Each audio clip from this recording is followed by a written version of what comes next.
All right, now we cut over to Airiam in her quarters, going over her memory files. Act 1. Act 1, yes.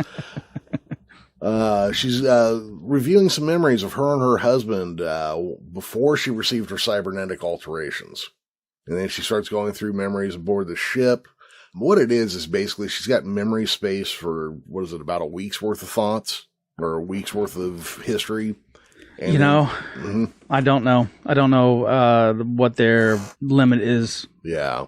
But basically, she has to delete stray moments or unimportant, or things she sees as unimportant, because there's just not enough room for everything. You would think by this time in human history, we'd have solved the space limitations.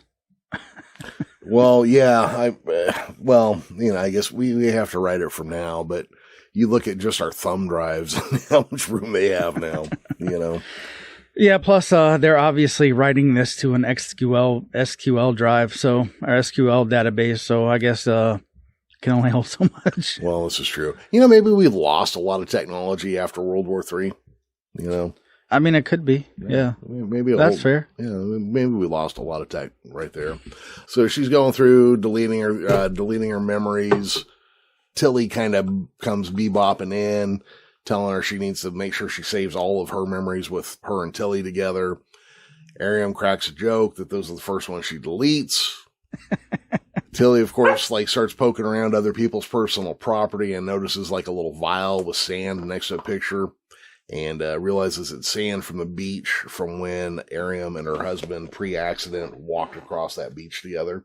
The day she has in her memory is the last day her and her husband were together before a terrible shuttle accident that I believe killed him and then completely injured her. Now, one of my things with this character is I had no reason to believe before that Star Trek had this kind of cybernetic technology. Besides Geordi's eyeglasses thing, Yeah. So I always kind of looked at that character kind of askew, but to be fair, that character doesn't appear to be out of what is a possibility for our future. I mean, it doesn't even look to be outside the possibility for, 50, 100 years from now, quite honestly. Well, let's take this in the context of the series, especially Discovery. So we know at the end of this season, a lot of things are going to happen with the war. Mm-hmm. Like a Day of the Doctor type event. And it's just going to get squashed. Same with the spore drive. Once Discovery leaves this timeline, the spore drive is no longer used again.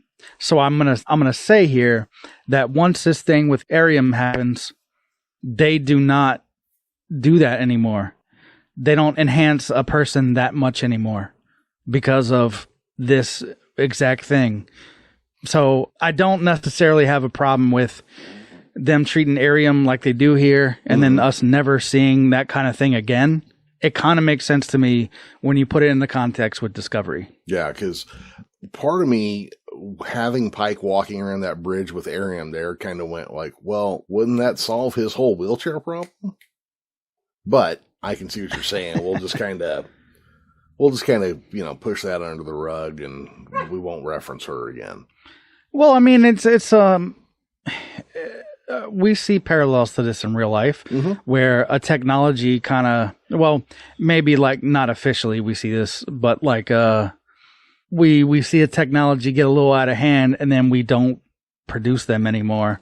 We do have a massive stockpile of nuclear weapons right now, but we have not made a new one in many, many years. Yeah. Hopefully it stays that way.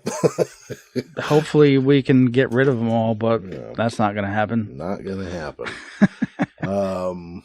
So I kind of look at her like that. Yeah, she was kind of advanced for the time. This thing with control happen. And so again, going back to Battlestar, I will have no network things on my ship.